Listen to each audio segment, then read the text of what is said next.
그가 나간 후에 예수께서 이르시되 지금 인자가 영광을 받았고 하나님도 인자로 말미암아 영광을 받으셨도다. 만일 하나님이 그로 말미암아 영광을 받으셨으면 하나님도 자기로 말미암아 그에게 영광을 주시리니 곧 주시리라. 작은 자들아, 내가 아직 잠시 너희와 함께 있겠노라. 너희가 나를 찾을 것이나 일찍이 내가 유대인들에게 너희는 내가 가는 곳에 올 수 없다고 말한 것과 같이 지금 너희에게도 이르노라. 새 계명을 너희에게 주노니 서로 사랑하라. 내가 너희를 사랑한 것 같이 너희도 서로 사랑하라. 너희가 서로 사랑하면 이로써 모든 사람이 너희가 내 제자인 줄 알리라. 시몬 베드로가 이르되 주여, 어디로 가시나이까? 내가 가는 곳에 네가 지금은 따라올 수 없으나 후에는 따라오리라. 주여, 내가 지금은 어찌하여 따라갈 수 없나이까? 주를 위하여 내 목숨을 버리겠나이다. 네가 나를 위하여 내 목숨을 버리겠느냐? 내가 진실로 진실로 네게 이르노니 닭 울기 전에 네가 3번 나를 부인하리라. 오늘 말씀은 예수님의 새 계명이라는 제목으로 말씀을 전하겠습니다. 오늘 본문의 배경은 예수님께서 어제에 이어서 당신을 팔 자가 너희 제자들 중에 한 사람이 있다라는 이야기를 하셨습니다. 그리고 이제 가룟 유다가 밖에 나가게 되었고 그 가운데 예수님께서 너희에게 새 계명을 주는데 그 계명은 서로 사랑하라라는 것입니다. 그러면서 하나를 덧붙여서 말씀하시기를 너희가 서로 사랑하면 세상 사람들이 너희가 비로소 내 제자인 줄 알 것이다 라는 이야기를 오늘 본문에서 말씀하고 계십니다.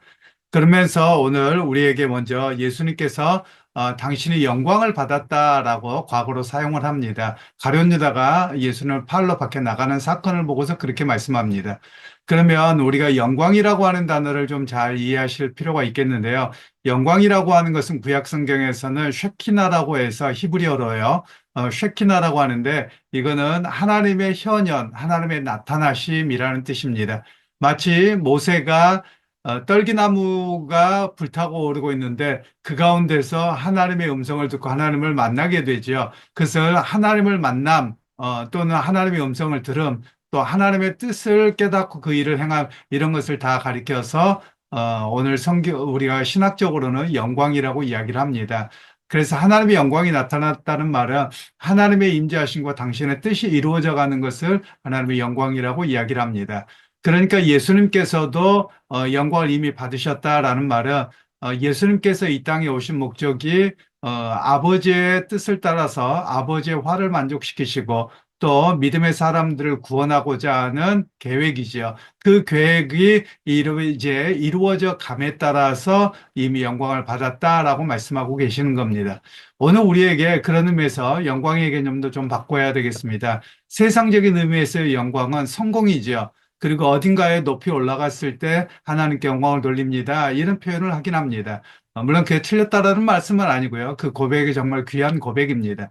그런데 우리가 한 가지 좀 더 신앙이 깊어진다면 내가 성공의 여부와 상관없이 우리의 삶의 자리에서 하나님의 복음의 역사와 또 믿음의 사람으로서 살아가는 또 하나님의 뜻이 나타남이 있다면 그 자체가 영광이다라고 말씀을 하고 있는 것이죠.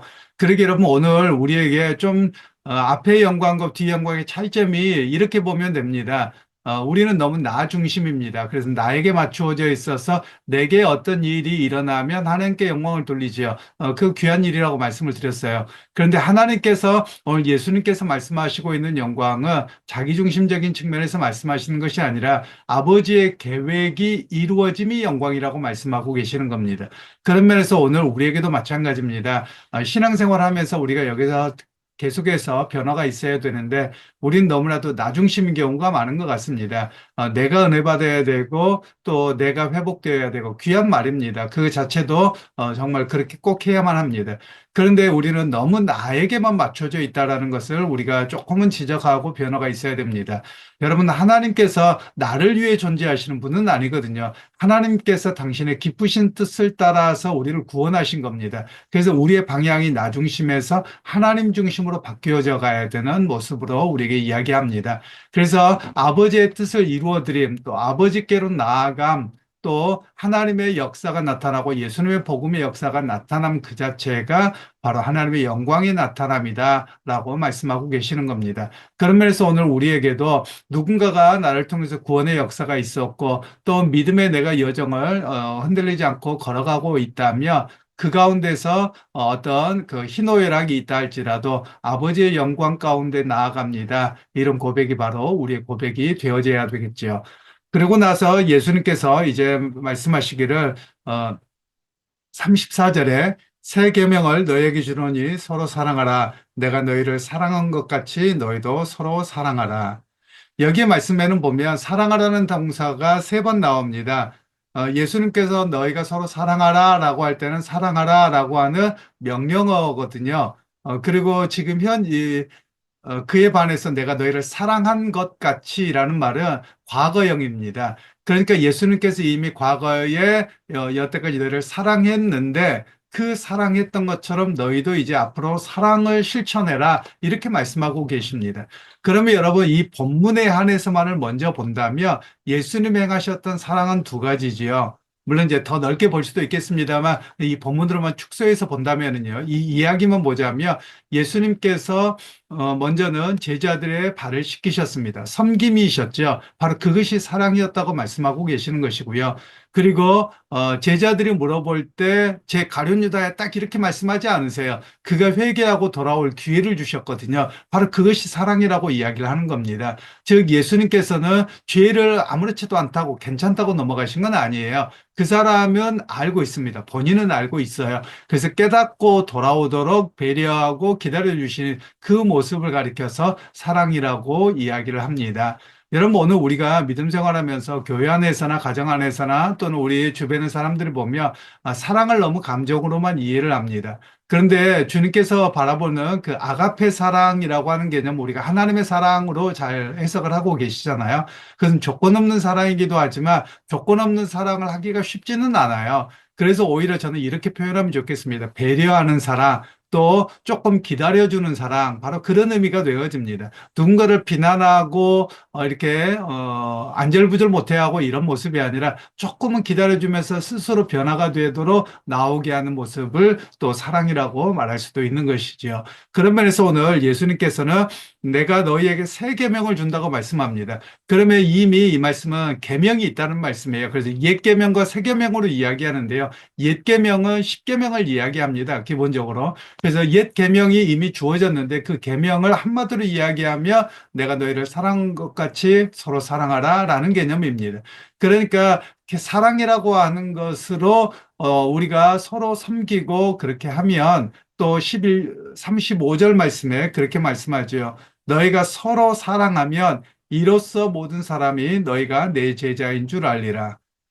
결국 믿음의 사람들이 서로 사랑하면 많은 사람들, 세상 사람들이 너희가 그때서야 비로소 내 제자인 줄 알 것이다 라고 말씀하는 겁니다.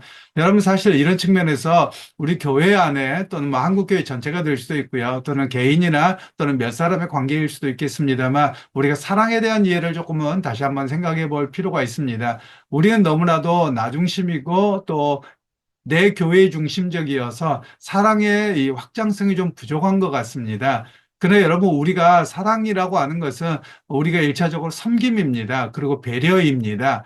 이런 부분들이 사실 너무 부족합니다. 그래서 제자들이 되는 또 다른 사람들이 저 사람 예수님의 제자구나라고 하는 것을 아는 것은 바로 배려와 섬김이 있을 때 저 사람들에게는 예수님의 사랑이 있어서 예수님의 말씀을 따라 사는구나라고 우리를 보고 있다라는 말씀입니다. 그런 측면에서 여러분 오늘 우리가 최근에 보면 예수를 좀 잘 믿었으면 또 예수님의 말씀을 좀 바르게 잘 깨달았으면 하는 바람이 있습니다. 왜 그런가 하면 우리는 예수님께서는 어떤 일에 대해서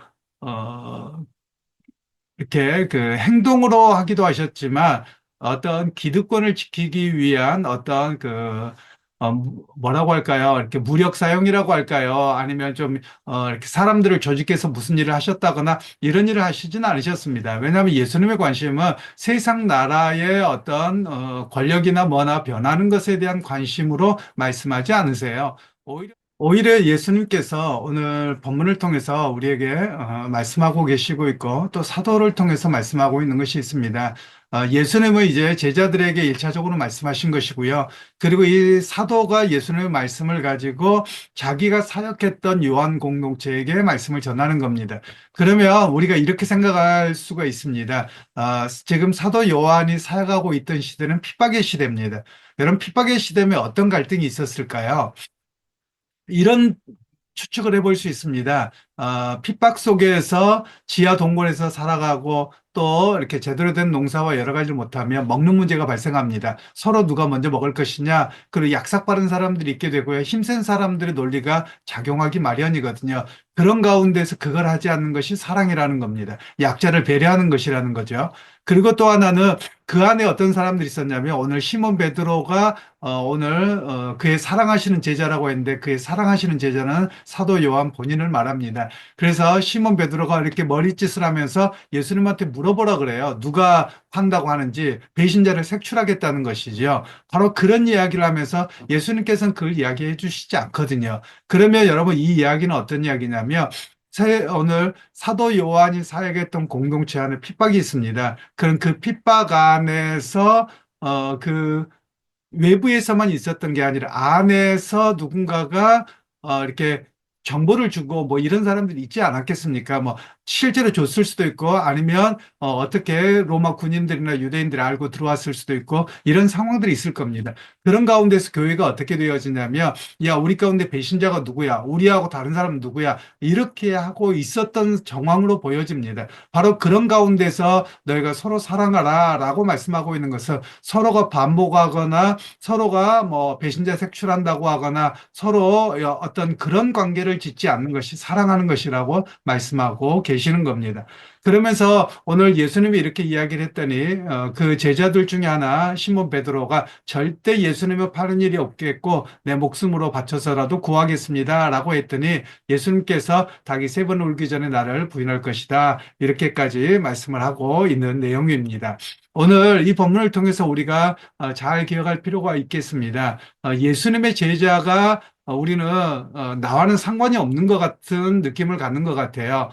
사도 요한이나 또는 마가복음에서도 끊임없이 이야기하고 있는 것이 제자거든요. 교인을 말하고 있는 것은 아닙니다. 즉 예수님을 믿고 의지하고 따라가는 살아간 사람들이 제자입니다. 예수님은 제자의 개념을 두 가지의 그 시대적 정황에서 이야기하는데요.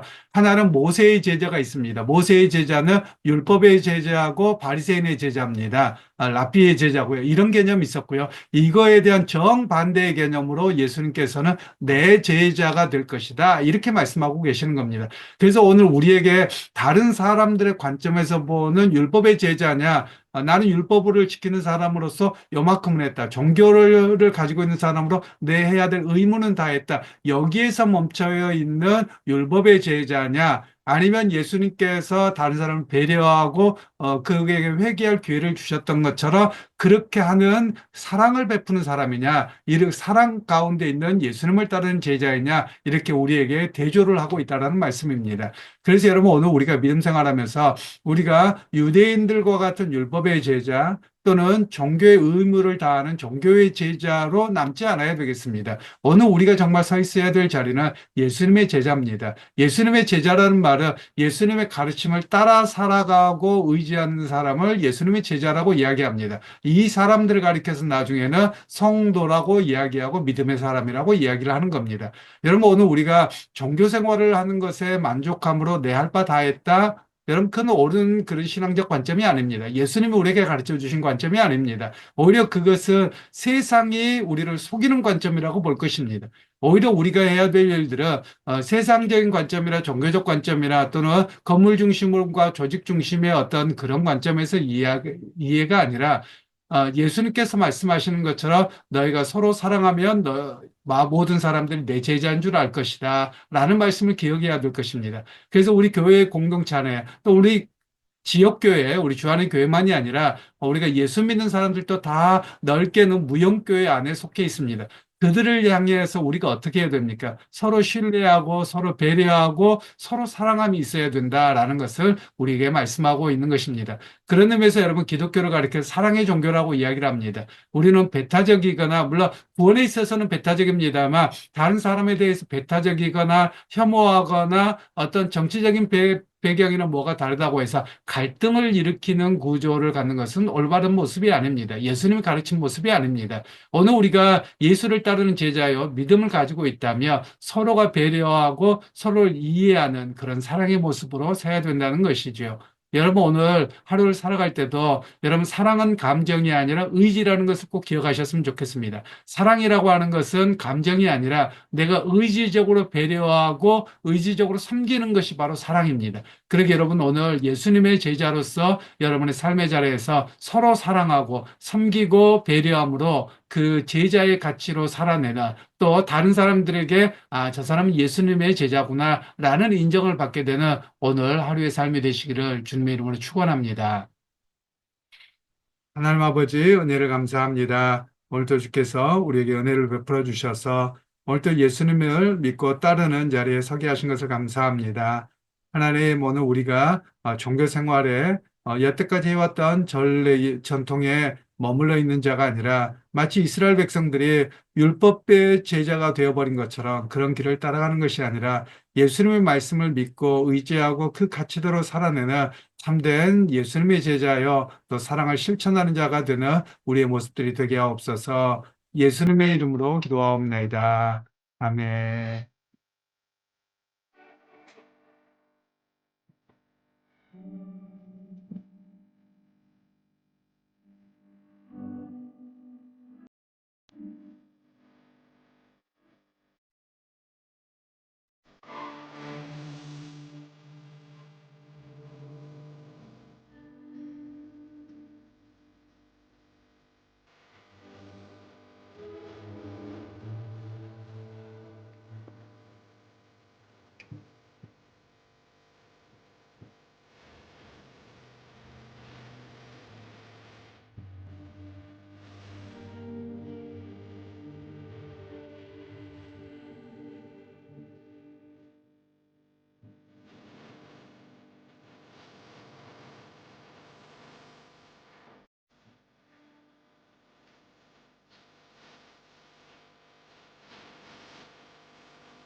어.